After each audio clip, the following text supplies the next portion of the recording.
안녕하세요. 저는 파혼으로 결혼이 엎어진 예비 신부입니다. 사연을 써보는 건 처음이라 구색에 맞게 잘 쓸 수 있을지 모르겠어요.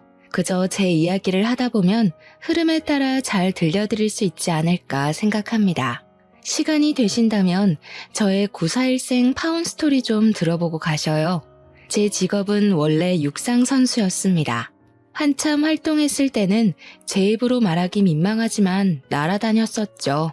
그런데 육상 선수 자체가 아무리 관리를 하더라도 나이란 무기가 가장 파격적이라 수명이 길지 못합니다.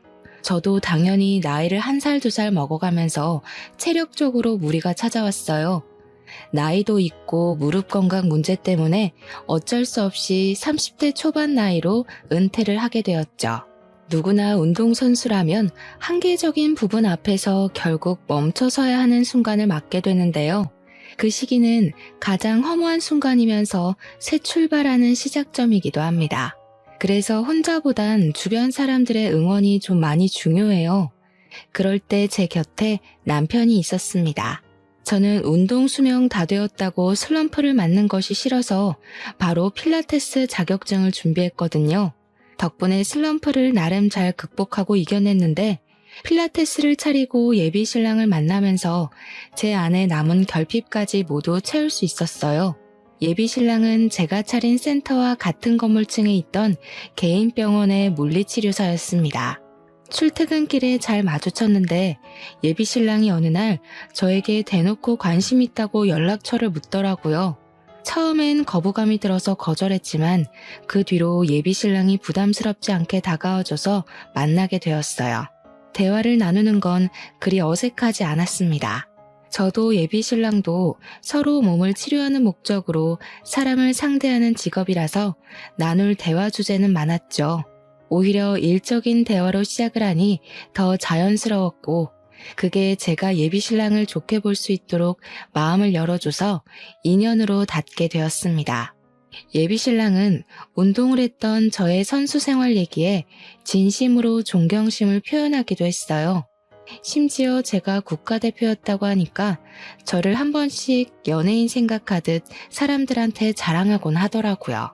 그런 예비 신랑의 모습이 귀여웠습니다. 제가 비록 은퇴를 했음에도 예비 신랑은 저를 영웅으로 치켜 세워줬는데요. 그럴 때면 저는 본의 아니게 그리운 과거를 아름답게 추억하곤 했어요. 예비 신랑의 긍정적이고 밝은 에너지가 저의 심심했던 미래까지 환하게 비추는 느낌이라서 결혼도 조심스레 생각해 보았습니다. 이건 예비 신랑도 마찬가지였는지 예비 신랑이 어느 날 제게 먼저 프로포즈를 하더라고요. 저 같은 여자를 과분하다고 표현하면서 오들오들 떨며 반지를 주는 예비 신랑의 모습 때문에 결혼을 단번에 허락했던 기억이 납니다.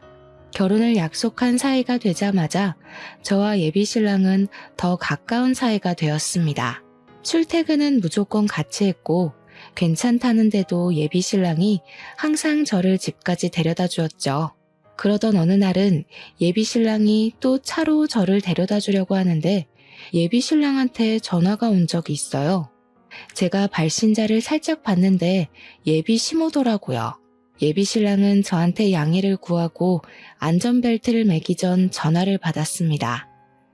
또 그 아가씨 집까지 갔다가 올 거니? 내가 혹시나 해서 전화했더니 잘했네. 오늘은 안 된다. 엄마가 급히 너랑 갈 데가 있어. 시간 없으니까 얼른 와. 그 아가씨 꼭 데려다 줘야 하는 거 아니잖아. 차 안이 조용하다 보니까 수화기 너머로 목소리가 대강 들렸습니다. 일단 무슨 일인지 자세히는 모르겠지만 시모가 비상 상황인 것 같다는 느낌은 있었어요. 평소 이런 적이 없었고 또 목소리가 굉장히 다급했거든요. 예비 신랑도 그렇게 느꼈는지 시모의 말을 거절하지 못했어요. 저는 눈치껏 예비 신랑 전화가 끊기자마자 괜찮다고 작별 인사를 했습니다. 예비 신랑은 끝까지 미안해하면서 자리를 떴어요. 그리고 다음날 시모가 예비 신랑을 그렇게 다급히 불렀던 이유는 다름 아닌 경비실에 맡겨진 택배 때문이었다고 했습니다. 시모가 들기엔 무거운 택배이긴 했지만 예비 신랑 말로는 급한 택배가 아니었다고 하더라고요. 실제 시모도 택배를 받아보고서 급했던 택배랑 착각했다는 겁니다. 택배 때문인 걸 마치 뭔 사고라도 난 것처럼 유난을 떨었던 시모 행동에 예비 신랑도 당황했다고 했지만 솔직히 저도 적잖이 놀랐습니다. 그래도 뭐 많이 중요한 택배였나 보지라고 생각하고 말았죠. 예비 시모는 고등학교에 교감 선생님까지 했다가 건강상의 문제로 은퇴해 쉬고 있는 상황이라 했어요. 저랑 예비 신랑이 결혼하기로 약속을 잡았고 본격적으로 기한을 정해야 했으니 그 전에 결혼 인사를 먼저 하기로 했습니다. 그래서 시댁을 우선 찾아갔어요. 시모를 뵙는 건 지난날 예비 신랑이 통화할 때 잠깐 목소리로만 겪은 것 말곤 처음이었거든요. 근데 그때 이미 목소리부터 만만치 않게 유창하단 걸 느꼈기에 왠지 긴장이 되었습니다. 뭔가 만나기 전부터 어려운 느낌이 들었어요. 아니나 다를까 시모는 첫인상부터 얼굴에 매서운 사람이라는 것이 적혀있는 관상이었습니다. 교사를 했던 사람이라 그런가 역시 분위기 자체에서부터 위험이 느껴졌죠. 그리고 이미 알고 있었지만 말투에서도 누굴 가르치려는 느낌이 강하게 드러났어요. 그래서 그런지 시모는 약간 학습력으로 사람을 평가하려는 잣대가 있는 것 같았어요. 제가 애초에 공부보다 예체능 쪽으로 몸을 담갔던 사람이란 걸 못마땅해하는 기색을 보였습니다. 어쨌든 아가씨 지금 학력이 고졸까지라는 거네. 왜 그랬을까? 예체능으로 빠져도 대학은 나올 수 있었을 텐데.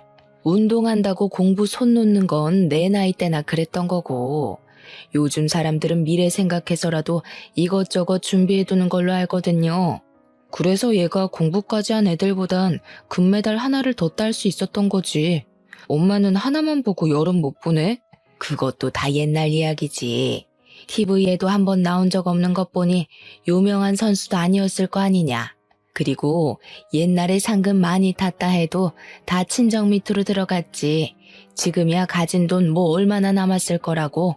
엄마가 몰라서 그렇지 매달 상금 무시하면 안 돼.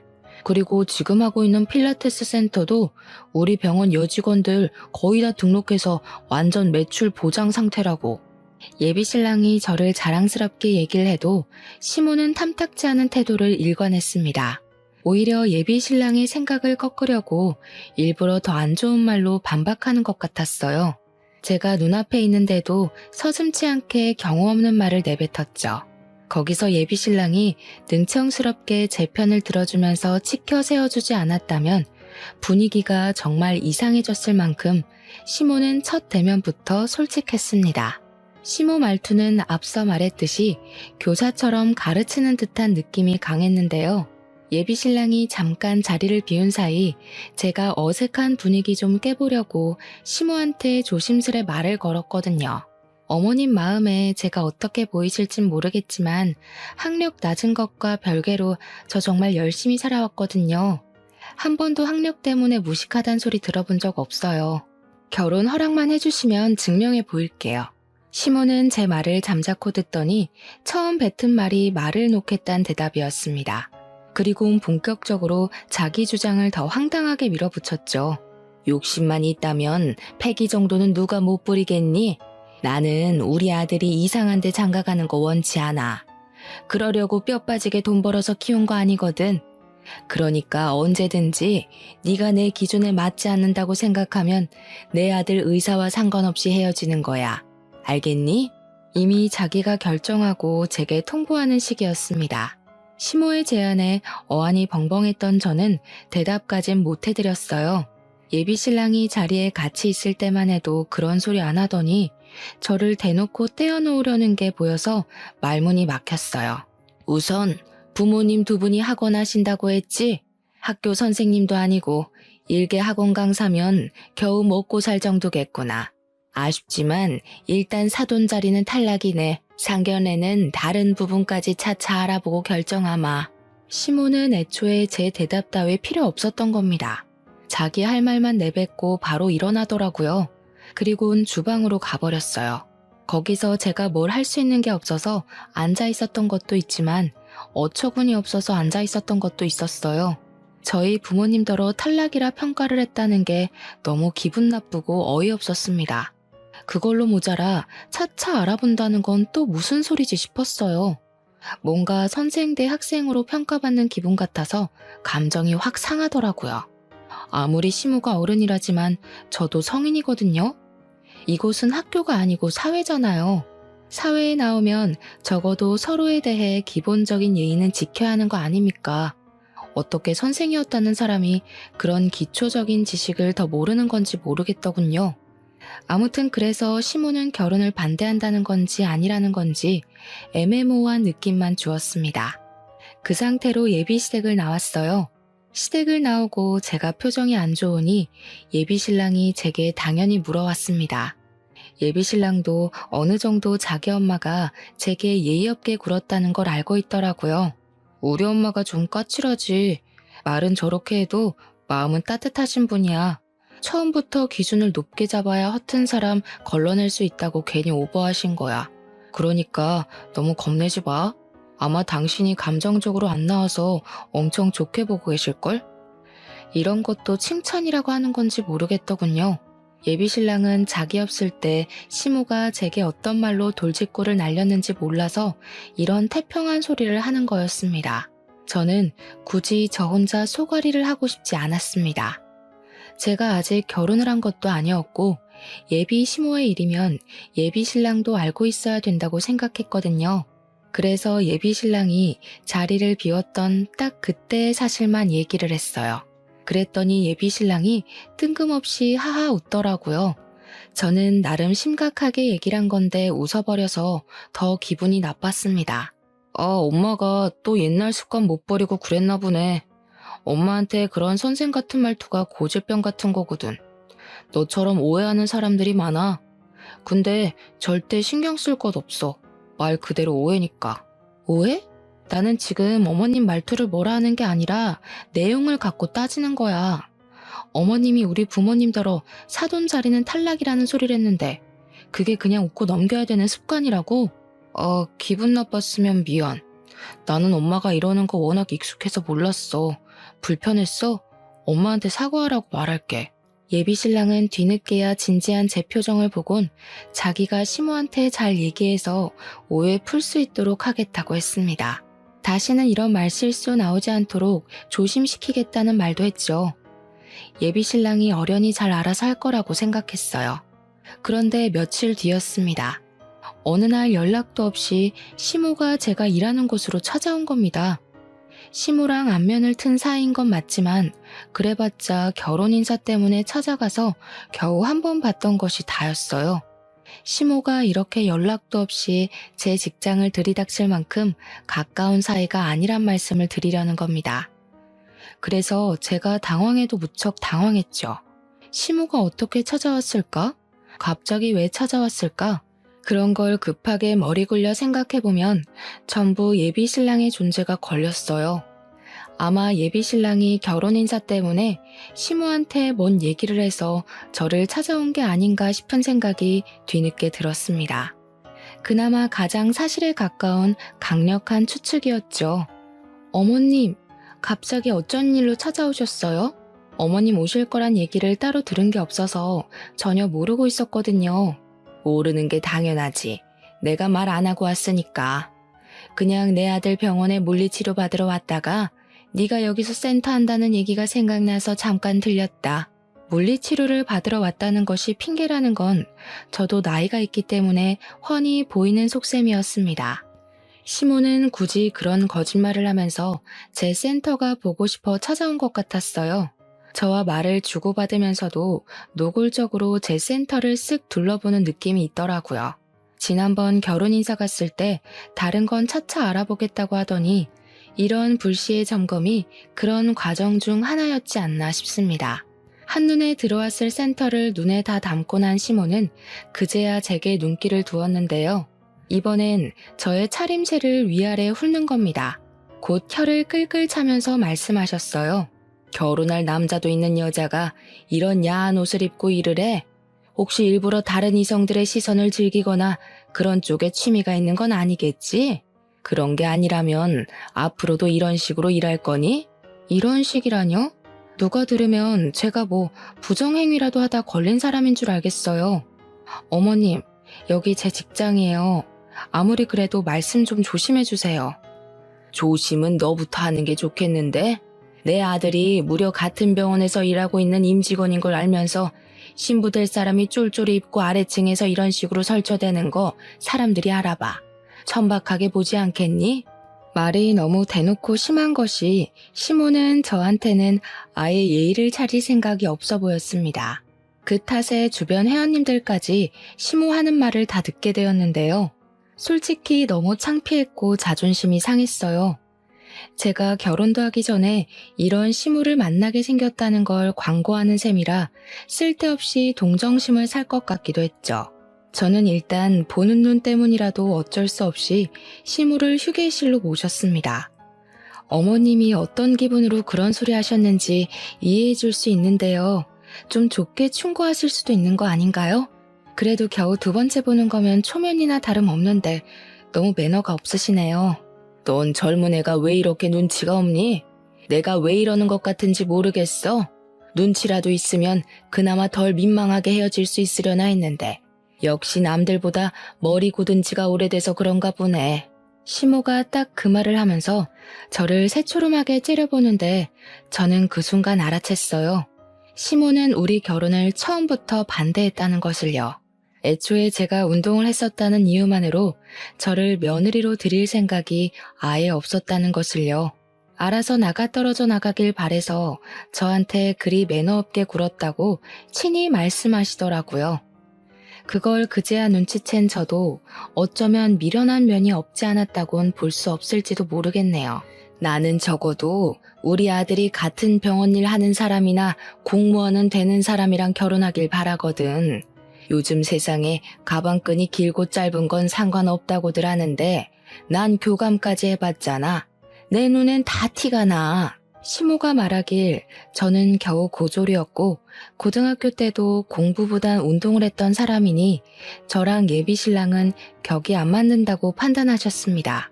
그래서 어머님이 여기까지 오셔서 하고 싶은 말씀은 뭔데요?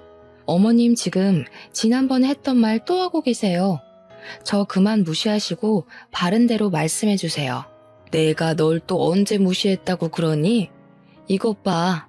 조금 마음에 안 드는 말 했다고 바로 꽁해져선 못되게 표현하기나 하고 뭐 어차피 길게 볼 사이 아니니 나도 입 아프게 길게 말 안 하마.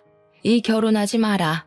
시모는 예비신랑이 아직 저를 좋아해서 자기가 자기 아들한테 헤어지라고 말 못하니까 저더러 먼저 이별을 통보하라고 종용하기 시작했어요.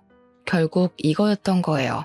그날 제 센터를 찾아온 이유도 제가 어떤 일을 하는지 어떻게 일을 하는지 점검하러 왔다기보단 결혼 반대가 본 목적이었던 거죠. 어차피 네가 우리 집에 며느리로 들어오면 지옥일 거야. 내 아들은 내 말이면 결국 거역 못하는 애고 나는 널 절대 며느리로 인정 안 할 거거든. 불 보듯 뻔한 지옥길에 뛰어드는 멍청한 짓은 안 하겠지? 공부 안 했다 해서 혹시나 싶어 알려주러 오긴 했다만 시모가 결혼하지 말라는 소리를 하자마자 그래도 그 말할 때만큼은 최소한의 예의를 갖춰줄 거라 생각했습니다. 끝까지 사람 자존심을 긁어줄 진 몰랐네요. 시모는 저더러 잘 알아들었을 거라 생각한다면서 자리에서 일어나더니 웬만하면 자기 아들 눈에 안 걸리는 게 좋을 것 같다고 여유되면 자리를 옮기란 말도 하더군요. 그리곤 센터 나가셨습니다. 저는 배웅도 안 해드렸네요. 어이가 없어서 한동안 열이 받아 앉아 있었어요. 바로 예비신랑한테 전화해서 방금 시모와 있었던 일을 다 털어놓았습니다. 어머님이 자기랑 나랑 격 안 맞는 것 같다고 나더러 대신 헤어지자 말하라네. 결혼하면 제대로 지옥맛 겪게 해준다고 감히 고졸학력으로 자기 며느리 될 생각은 꿈도 꾸지 말라더라. 뭐? 엄마한테 바로 집에 가라고 그랬는데 방금 엄마 들렸다 갔다고? 내가 지금 가서 엄마한테 다시 말할게. 엄마가 그런 뜻으로 말한 거 아닐 거야. 가만 보니까 자기는 매번 어머님이 그런 뜻으로 말한 거 아닐 거라고 하네. 그럼 자기도 내가 공부 안 해서 내 멋대로 해석한다고 생각하는 거야? 아, 아니다. 그냥 여기까지 하자. 네 엄마 말대로 내가 불보듯 뻔한 지옥길을 뭐하러 가겠니? 시모 말대로 예비 신랑은 시모 말을 따를 수밖에 없는 사람 같았어요. 자기 엄마가 교사니까.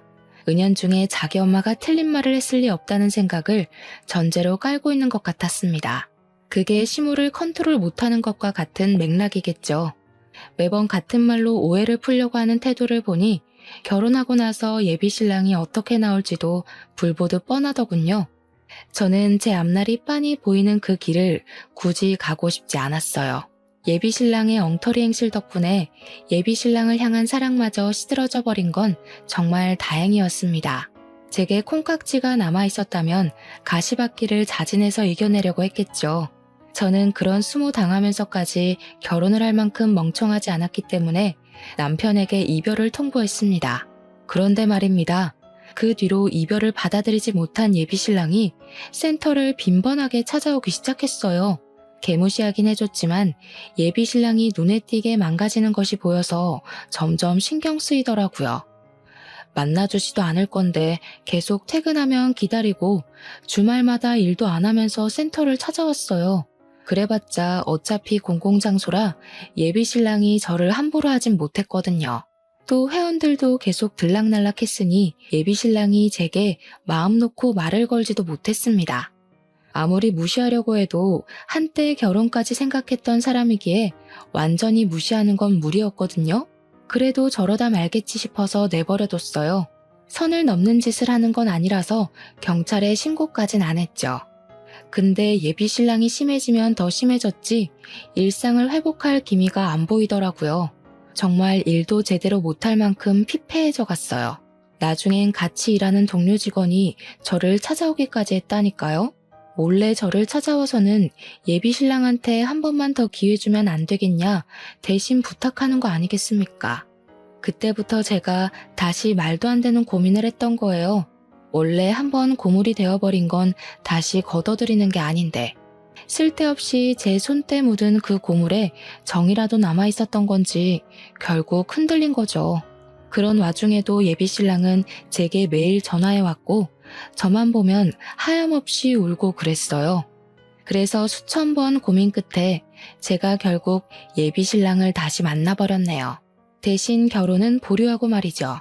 내가 무슨 일이 있어도 엄마가 너한테 입도 뻥긋 못하게 만들 거야. 네가 나 믿어준 거 절대 실망시키지 않을게. 정말 고마워.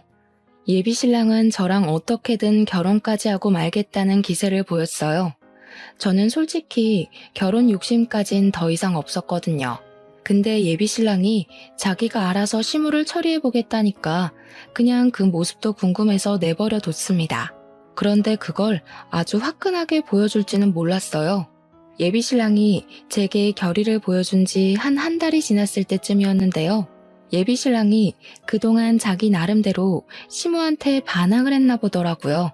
어느 날은 퇴근하고 집 앞에 갔는데 예비 신랑이랑 시무가 먼저 도착해서 기다리고 있더라고요. 시무는 예비 신랑이랑 헤어지고 나서 처음 보는 거였거든요.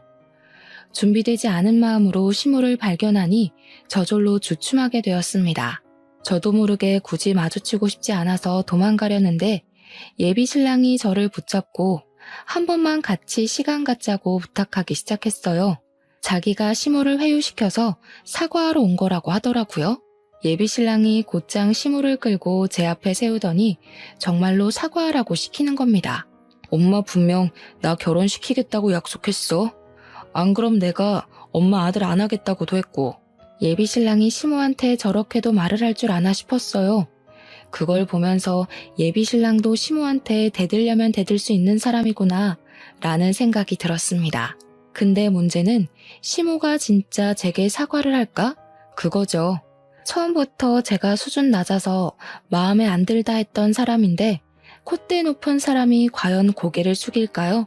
아니나 다를까 시모는 자기가 사과하는 모습을 아들한테 보이기가 싫었는지 예비 신랑더러 자리 피해달라고 했습니다. 예비 신랑은 그런 시모의 말을 거역하려 했지만 시모가 엄마의 마지막 자존심은 지켜달라고 해서 어쩔 수 없이 자기 차에 올라탔어요. 그렇게 해서 저랑 시모 단둘만이 집 앞에 서서 마주보는 상황이 되었죠. 사과하신다고 제가 무조건 받아줄 거란 기대는 안 하셨으면 좋겠네요. 제 기준에서 진정성이 별로 안 느껴진다면 사과 거절할 생각이라서요. 저는 일단 시모한테 기죽고 싶지 않아서 기선제압을 하였어요. 그랬더니 그때 시모가 예비 신랑 눈치를 보더니 가방에서 검은 봉지 하나를 꺼냈습니다. 착각하지 마. 넌 여전히 내 며느리감 아니야. 다음 주에 우리 아들 선봐줄 공무원 아가씨 알아놨는데 너 때문에 진행이 안 되려고 하거든? 아무래도 내 아들이 귀신에 홀린 게 아닌가 싶어서 조치 좀 취하려고 찾아온 거야. 그 순간 시모가 들고 있던 검은 봉지를 제 머리 위로 쏟아버렸어요. 봉지 안에 든 내용물은 다름 아닌 굵은 소금이었습니다. 그것은 제 머리부터 옷 안까지 침범하여 순식간에 살갗을 따갑게 만들었어요. 정말 머리에 망치를 맞았다는 기분이 그런 기분이지 않나 싶더라고요. 그 잠깐 동안 온 신경이 얼어붙은 것처럼 꼼짝할 수가 없었습니다. 제 기준에서 상상을 초월하는 무례함이었거든요. 조금 뒤늦게야 정신을 차린 저는 결국 참지 못하고 시모가 들고 있는 가방을 빼앗아 버렸어요. 제가 둘러쓴 소금과 우리 집 앞에 쏟아진 소금을 전부 다 주워 담기 시작했습니다. 그러자 시모가 놀라서 자기 가방을 뺏으려고 하더군요. 저는 그런 시모를 밀어내며 시모 가방 안을 악착같이 소금으로 범벅했어요. 야, 뭐 하는 짓이야? 이 명품이 얼마짜린 줄 알고 이래? 기스 난다고. 당장 안 내놔? 왜요? 남의 집에 쓰레기를 가져왔으면 도로 가져가야지. 여기 안에 쓰레기밖에 없어서 쓰레기통인 줄 알았는데 명품은 무슨? 주인이 쓰레기면 명품도 이렇게 쓰레기밖에 안 되는 거라고요. 시모는 제 손에 들린 가방을 뺏으려 했고 저는 뺏기지 않으려 사투를 벌이는 사태가 벌어졌습니다. 그때 제가 어느 시점에서 가방을 놔버렸어요. 그러자 시모가 보기 좋게 발라당 넘어져 버리더군요.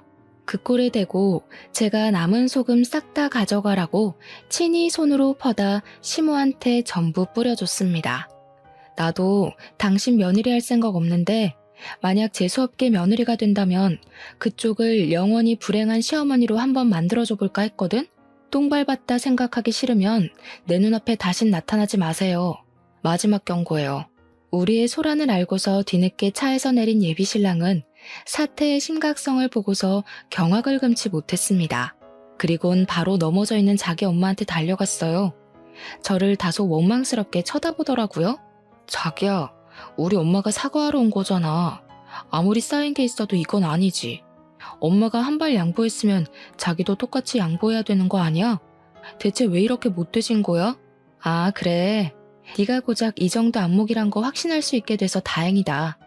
이제는 고물 재활용 못하겠어. 너도 네 엄마랑 세트로 내 눈에 띄지 마. 발모가지 비틀어버리기 전에. 저는 둘 다 꺼지라고 쫓아내고서 문을 닫아버렸습니다. 다신 찾아오지 말라 했더니 예비 신랑이 뒤늦게 제가 아까운지 또 설득하려고 찾아오대요. 꺼지라고 소리치면서 경찰 신고할 거라고 하니까 불이 나게 도망치고는 더 이상 안 찾아오더라고요. 사실 처음 이 결혼이 엎어졌을 때 그대로 마무리를 했다면 그나마 감정만 조금 상한 채로 지나 보냈을 기억이었을 겁니다. 그런데 제가 쓸데없이 게임에 넘어가서 아주 더럽게 엎어진 결혼이 되어버린 거죠. 그건 제 스스로의 업보라고 인정하기에 길게 탓할 생각은 없었어요. 그저 그 사람들과 관련된 모든 인연을 빨리 정리하고 싶었습니다. 출퇴근하다가 어쩔 수 없이 마주쳐야 할 예비 신랑 얼굴 보기 싫어서 센터도 한 달 안에 문 닫아버렸어요. 저는 이러한 사정을 친정 부모님한테 빠짐없이 고백했습니다. 친정 부모님은 저의 이야기를 늘 하나의 경험으로 봐줄 뿐 절대 질책한 적은 없었던 분들이라 위로가 되었거든요. 역시나 부모님 두 분 다 제게 잘했다고 해주셨어요. 오히려 상견례까지 못 가 시모 낯짝 한번 마주해보지 못한 걸 아쉬워하셨습니다. 그렇게 저는 잠깐 따끔했을 뿐인 인연에서 발을 빼고 벗어날 수 있게 되었는데요. 센터는 아빠가 학원 건물 1층에 자리 내줄 테니까 거기서 하라고 하더라고요. 사실 초반에 저희 친정 부모님 소개할 때 학원 운영하는 강사라고만 했잖아요. 시모가 무시할 정도로 작은 학원은 아닙니다. 나름 이름 있는 공시학원 2개를 크게 운영하고 있거든요. 그 학원이 있는 건물 2개도 전부 부모님 소유였어요. 저희 친정가족 구성원 중 저만 운동을 한 사람입니다. 제가 운동에 소질이 있다는 걸 부모님께서 미리 알아보시고 몸을 쓰는 진로로 직업을 가질 수 있게 지원해줬던 거예요. 저 말고 저희 친정 부모님 2분은 스카이 명문대를 나왔고요. 하나 있는 친오빠는 외국에서 치대생으로 유학 중이었습니다. 저는 예비신랑과 만나는 기간 동안 이 사실을 굳이 예비신랑한테 알리지 않았어요. 가정사를 얘기해도 그저 적당선으로만 거짓말하지 않고 두루뭉술하게 말했을 뿐이었죠. 왜냐면 부모님이 돈 때문에 움직이는 사람을 별로 안 좋아하기 때문이었어요. 특히나 사위가 될 사람이면 나중에 재산도 나눠주게 될 텐데 돈독 오른 사람은 거르고 싶다는 것이 가장 중요한 이유였습니다. 그리고 또 강약 약강의 사람들도 안 좋아했는데요. 부모님은 저희 집안이 상대적으로 상대 집안보다 못나 보일 경우 상대 집안에서 어떤 태도로 나오는지를 중요하게 생각하셨습니다. 그때만 해도 제가 예비신랑을 한참 사랑했을 때라서 예비신랑은 강약 약강인 집안에서 자란 게 아닐 거다 호언장담했었거든요. 그런데 결혼 인사 가자마자 학력 때문에 제가 개무시를 당했잖아요. 그때 부모님의 낯을 보기가 얼마나 민망했는지 몰라요. 시댁에서 저를 반대하는 이유가 고졸 때문과 운동 경력 때문이란 걸 얘기하는 것도 뻘쭘했습니다. 어쨌든 저는 부모님 학원 건물에서 새로 일을 시작해 좋은 성과를 이루었어요. 한 달 만에 그간 일했던 모든 월 매출에서 최고액을 달성했죠. 병원에서 일했을 때보다 무려 1.5배 높은 성장률이었어요. 학원가라서 학생들의 공부를 방해하는 건 아닌가 걱정했는데 오히려 공시생들에게 운동이 중요한 생활 리듬으로 작용하더라고요. 그래서 뜻하지 않게 인기가 대폭발해버렸습니다. 지난날의 과오는 생각도 안 날 만큼 빠듯한 하루를 보냈어요. 그렇게 평화로운 일상을 살던 중이었습니다. 아무 생각 없이 휴대폰을 봤는데 제가 예비신랑을 차단 안 해놨더라고요. 그래서 우연히 예비신랑 프로필을 보게 되었어요. 근데 결혼하는가 보대요? 공무원 여자랑 선본다더니 잘된 건지 웨딩 사진이 프로필로 올라와 있었습니다. 그걸 보면서 역시 사람은 다 제 짝이 있는 거구나 그런 생각이 들더라고요. 제게는 어렵기만 했던 그 남자와의 결혼이 어떤 여자한테는 겨우 몇 개월 만에 결혼까지 직행했을 만큼 수월했다는 의미잖아요. 예비신랑과 결혼을 못해서 아쉽다는 말을 하는 게 아니라 그저 사람은 저마다 묶인 인연이 따로 있는 것 같다는 걸 느꼈다는 것 정도예요. 그런데 생각해보면 말입니다. 세상에 이루어질 수밖에 없는 운명적인 인연이 있다면 그 반대도 있다는 소리잖아요. 참 끈질긴 앙숙의 인연도 분명 존재하지 않겠습니까? 제가 아마 예비신랑과 운명이 아닌 앙숙의 연으로 묶여진 관계가 아닌가 싶었어요. 그렇게 느낀 이유는 당연히 그 집안 사람을 또다시 마주치게 되면서였습니다. 한참 평소와 같은 일상을 보내고 있을 무렵이었어요. 대낮이었고 곧 점심시간이라서 건물 내부에 점차 사람들의 유입이 많아지고 있을 때였죠. 그 시각 저는 센터에 있었는데요. 갑자기 건물 내에서 엄청난 소란이 나는 겁니다.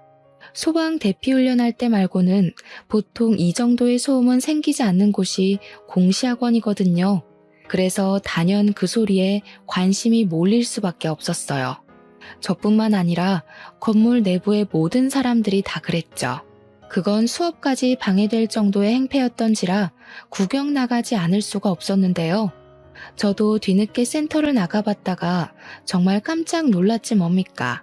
소란의 중심이 있는 사람 중 한 명이 예비 시모였던 여자가 아니겠어요? 인파에 가려져서 시모만 보였을 땐 시모가 저를 찾아내서 이곳을 온 줄 알았습니다. 등골에 소름이 쫙 끼쳤죠. 그런데 조금 더 인파를 뚫고 중심으로 들어가니 시모가 웬 젊은 여자의 머리채를 잡고 성난 얼굴을 하고 있더라고요. 저를 찾아온 게 아니었다는 건 일단 안심이었지만 상황 자체는 여전히 당황스러웠어요. 공무원도 아닌 게 공무원이라고 거짓말을 쳐? 어쩐지 뭔가 이상하다고 했어.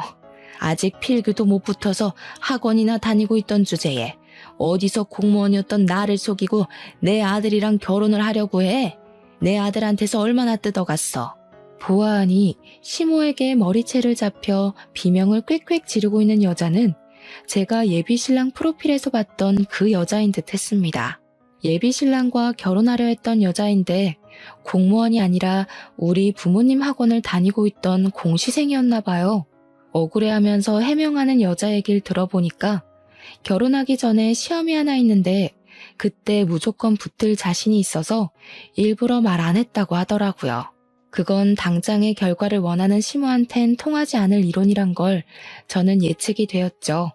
시모는 지난날 제가 일하는 곳을 불쑥 찾아왔던 것처럼 저 여자 다닌다는 직장도 몰래 알아내서 따라왔다가 덜미를 잡은 상황 같았습니다. 처음엔 시모의 무례함에 분노만 느껴졌는데 시간 좀 지나니까 한결같이 정신 못 차리고 아들 앞길 막고 서 있는 시모가 한심해 보이더군요. 저는 그런 시모를 향해서 무의식적으로 혀를 끌끌 차버렸어요. 그 순간 약속이라도 한 듯 시모와 눈이 정통으로 마주쳤죠. 시모가 겨우 3번밖에 안 본 저를 알아보더라고요. 제게 곧장 삿대질하면서 이젠 저를 공격하는 거 아니겠습니까? 아, 너도 여기 다니고 있었니? 이제서야 공부가 아니면 살 길이 없다는 걸 알았나 보지? 보니까 여기가 아주 천박한 인간들 소굴인가 보네. 솔직히 공무원 공부는 1년이면 되는데 여기서 1년 이상 붙어있는 꼴통들 많을 거다.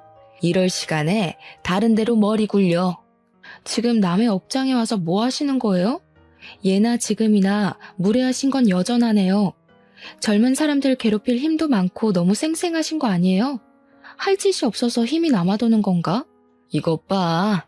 배운 게 없으니까 싹수가 아주 바가지잖아. 너는 이미 늙을 대로 늙어서 지금 공부해봤자 그 성질머리 못 고쳐. 타고난 똥통머리를 무슨 수로 고치겠니? 네 부모가 너를 이 모양이 이 꼴로 내버려둔 걸 원망해라. 시모가 제 머리를 자꾸 손가락으로 밀어버리기까지 하길래 저도 참지 않고 시모의 팔을 내쳤습니다. 그래도 보는 눈이 너무 많아서 감히 어른에게 먼저 손찌검을 못하고 있었는데요.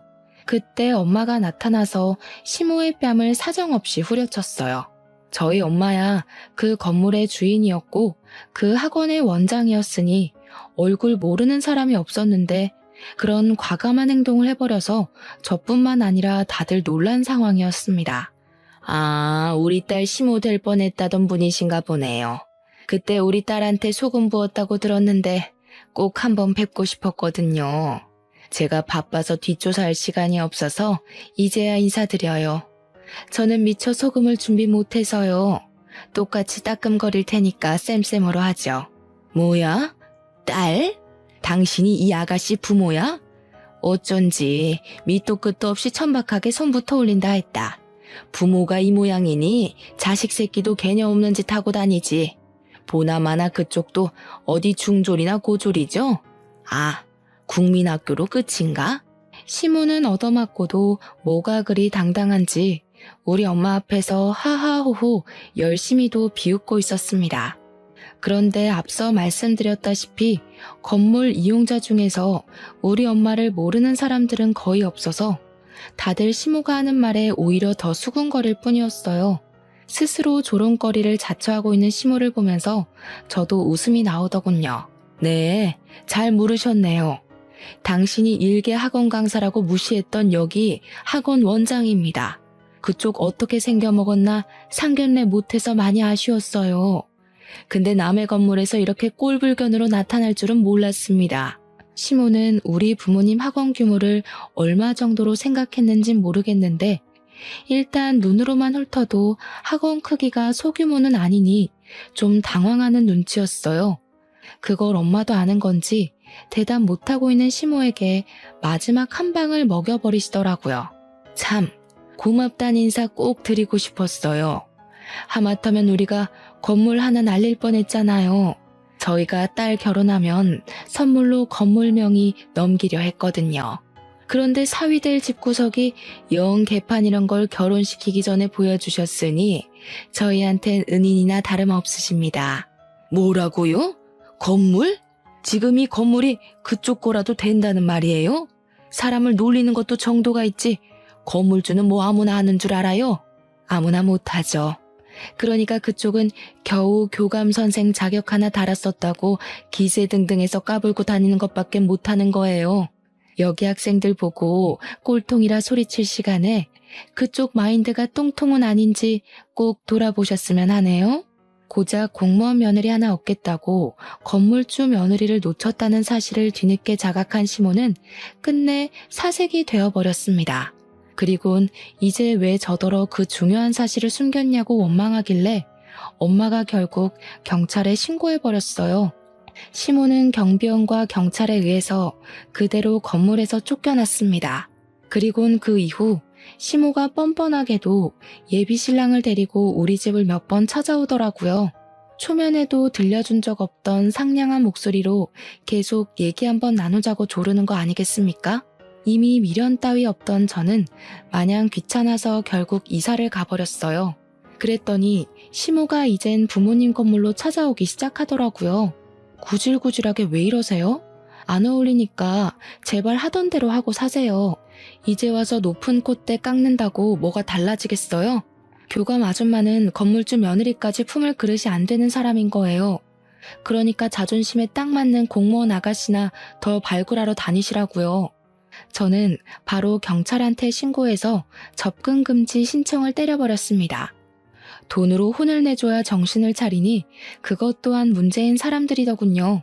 어쩌다가 그런 똥을 밟아버렸는지 모르겠지만 다행히도 이래저래 잘 털어냈네요. 그 사람들도 물론 앞으로 새로운 사돈 집안을 또다시 만나게 될 수도 있겠죠. 제발 대접받고 싶으면 먼저 대접하길 바란다고 얘기해주고 싶습니다. 제 이야기 잘 들어주셨나요? 저도 사연을 올릴 수 있는 경험해봐서 뜻깊은 시간이었습니다. 이 시간 즐거웠고 들어주신 청취자분들께 진심으로 감사 인사드립니다.